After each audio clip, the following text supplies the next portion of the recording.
السلام علیکم پیارے عزیز دوستو، امید کرتا ہوں آپ سے بھی خیر و عافیت سے ہوں گے۔ بسم اللہ الرحمن الرحیم۔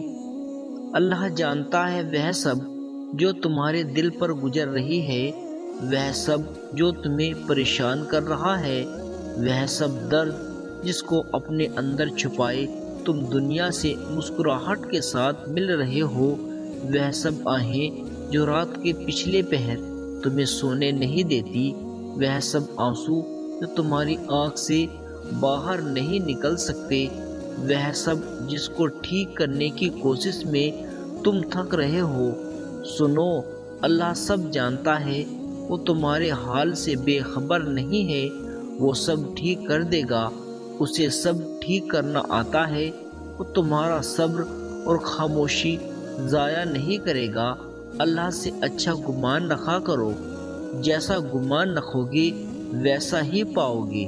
اس کی ذات پر بھروسہ رکھنے سے بنجر زمین میں بھی جم پھوٹ پڑتا ہے، مچھلی کے پیٹ میں بھی انسان زندہ رہ لیتا ہے، آگ ٹھنڈی ہو جایا کرتی ہے، گہرے سمندر میں راستہ بن جاتا ہے، ساری بات بس رب پر بھروسے کی ہوتی ہے، وہ بس آزماتا ہے کہ میرا بندہ میری محبت کے لیے صبر کی کس حد تک جاتا ہے۔ آزمائش تو تب شروع ہوتی ہے جب کوئی چیز جان سے زیادہ پیاری ہو جاتی ہے، جب اس چیز سے خود سے زیادہ محبت ہو جاتی ہے، پھر اللہ اس محبت کا امتحان لیتا ہے، آخر اس چیز کے لیے کتنا صبر کر پاتے ہو، جنون کی کس حد تک جاتے ہو، اور سب سے بڑھ کر کہ اللہ کی رضا پر راضی ہو پاتے ہو یا نہیں۔ اللہ کو تمہاری عبادتوں کی ضرورت نہیں، وہ بے نیاز ہے، وہ تو بس تم سے محبت چاہتا ہے۔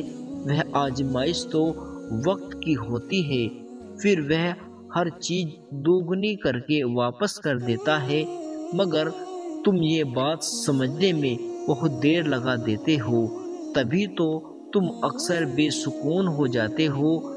تمہارا صبر ہی تمہیں رب سے ملوا دیتا ہے، اس کے کن سے فیکون تک کی ہر ادھوری کہانی مکمل ہو جاتی ہے۔ تو یہ کبھی مت سوچنا کہ تمہارا رب تمہیں خالی ہاتھ واپس لوٹا دے گا۔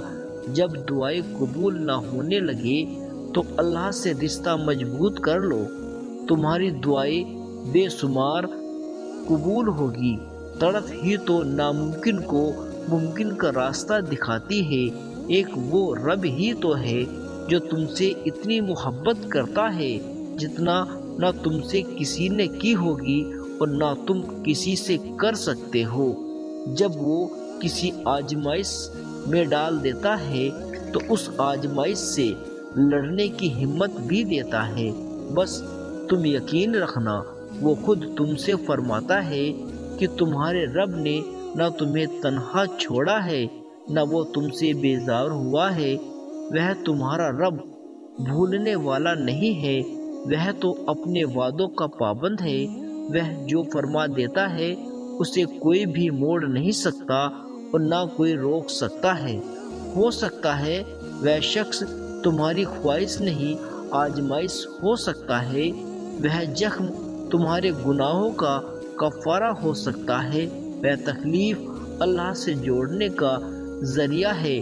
جب تم نہیں جانتے تھے کہ صبر کیا ہوتا ہے، اللہ کی مشیت کیا ہوتی ہے، ہو سکتا ہے وہ سب تمہیں سکھانے کے لیے آتا ہو، اس وقت سے گزارا جا رہا ہو سکتا ہے تمہیں ہر طرف سے اکیلا چھوڑ کر اللہ نے تمہیں اپنی دوستی کا موقع دے دیا ہو۔ تمہاری محبت صرف ایک انسان پر ختم نہ ہو جائے، اس لیے پہلے تمہیں اس سے دور کیا تاکہ تم اپنے رب کی محبت جان سکو۔ ہو سکتا ہے تم بہتر کی تلاش میں ہو اور تمہیں بہترین دینا چاہتا ہو، بے شک تمہارا رب بڑا مہربان ہے۔ صبر تکلیف کے پہلے درجے میں کرنا ہوتا ہے، کیونکہ بعد میں سبھی کو صبر آ جاتا ہے۔ اصل صبر وہی ہے جو تکلیف ملنے پر سب سے پہلے کیا جائے اور بولا جائے اللہ میں اپنا یہ معاملہ آپ کے حوالے کرتا ہوں۔ اس سے انسان کو سکون بھی مل جاتا ہے اور صبر بھی۔ مگر کیا اتنا آسان ہوتا ہے صبر کرنا؟ تو صبر کوئی چھوٹی چیز تھوڑی ہے۔ صبر پر جتنا بڑا سوال ہے اتنا کسی اور چیز پر نہیں۔ پھر کیوں تم سمجھتے ہو یہ آسانی سے مل جائے گا؟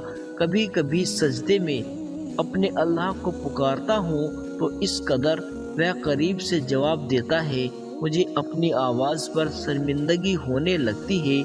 تب محسوس ہوتا ہے کہ وہی تو ہے جو دلوں کی پکار سنتا ہے۔ دیکھو، انتظار کرو ہر اس چیز کے لیے جو اللہ تمہیں دے دینا چاہتا ہے۔ کیا پتہ جو تم مانگ رہے ہو وہ تمہارے لیے بہتر نہ ہو۔ صبر کرو اپنی کہانی کے لیے، کیا پتہ تمہاری کہانی کے باقی حصے بہترین ہو سکتے ہیں۔ تمہاری کہانی دوسروں سے الگ ہو، بالکل الگ۔